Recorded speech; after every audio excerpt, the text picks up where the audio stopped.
यहां लद्दाख में भारतीय सैनिक चीनी सेना का मुंहतोड़ जवाब दे रहे हैं। लेकिन एक लड़ाई समूचे हिंदुस्तान में भी छिड़ गई है और वो लड़ाई हिंदुस्तान की आवाम की है चीन के खिलाफ। यानी चीन में जो उत्पादन होगा उन उत्पादों के बहिष्कार की लड़ाई है ये। इसका आह्वान हुआ है और अब जिस तरीके से गुस्सा उबल रहा है, चीन को हो जाना चाहिए पूरी तरीके से सावधान।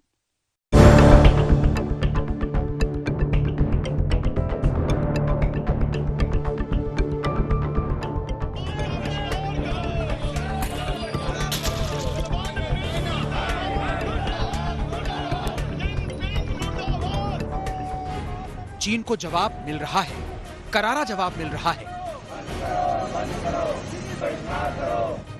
सिर्फ लाइन ऑफ एक्चुअल कंट्रोल यानी LAC पर ही नहीं, जहां हमारे जवान चीन की धोखेबाजी को मुंहतोड़ जवाब दे रहे हैं,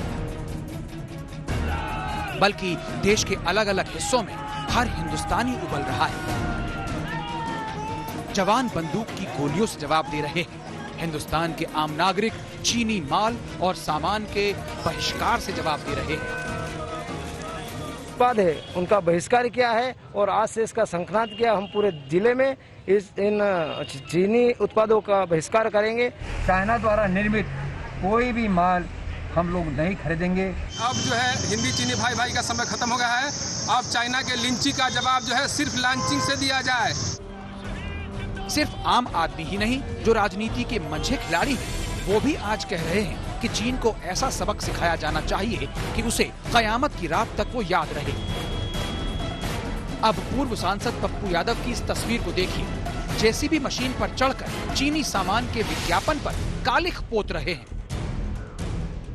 चाइनीज सामानों पर बैन क्यों नहीं लगाते हैं? आप एडवर्टाइजमेंट पर बैन क्यों नहीं लगाते? इसलिए हम लोगों ने तय किया है कि जो भी चाइनीज एडवर्टाइजमेंट कोई भी हीरो कोई कंपनी करेगा, हम लोग बिहार उसका बहिष्कार करेंगे।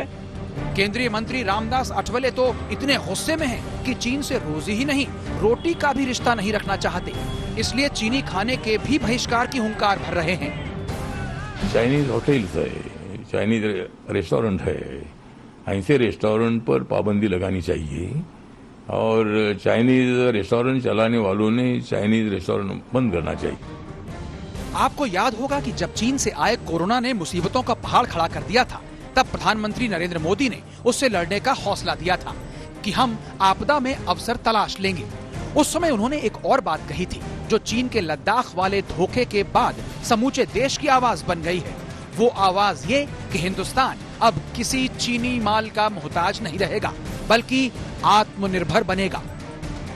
भारत आपदा कितनी ही बड़ी क्यों न हो, उसको अवसर में बदलने के लिए कृत संकल्प है और हम सब मिलकर के आपदा को अवसर में बदलेंगे। कोरोना के संकट ने भारत को आत्मनिर्भर भारत, सेल्फ रिलायंट होने का सबक भी दिया है। चीन का सामान दुनिया के जिन देशों में सबसे ज्यादा जाता है वो हिंदुस्तान है।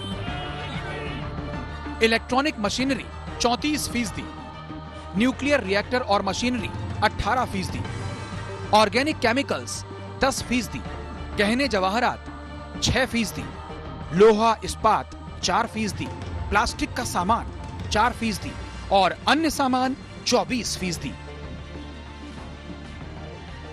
जिस थाली में चीन खा रहा है, उसी थाली में छेद कर रहा है। इसलिए सरकार ने भी ठान लिया है कि अब चीन के छल में छेद करना है। भारत इंपोर्ट पर अपनी निर्भरता कम करेगा। आत्मनिर्भर भारत यानी भारत इंपोर्ट पर खर्च होने वाली लाखों करोड़ों रुपयों की विदेशी मुद्रा बचाएगा और देश के गरीबों के कल्याण के लिए काम में लाएगा। आत्मनिर्भर भारत यानी भारत को इंपोर्ट न करना पड़े, इसके लिए वो अपने ही देश में साधन और संसाधन विकसित करने की दिशा में लगातार प्रयास करेगा, आगे बढ़ेगा। चीन ने लद्दाख में हिंदुस्तान को नहीं, सोते हुए शेर को छेड़ दिया है। लेकिन ये शेर सिर्फ सरहद पर मुकाबला करना ही नहीं जानता, बल्कि चीन की आर्थिक कमाई की गर्दन दबा देना भी जानता है। लेह में श्वेता सिंह के साथ आज तक ब्यूरो।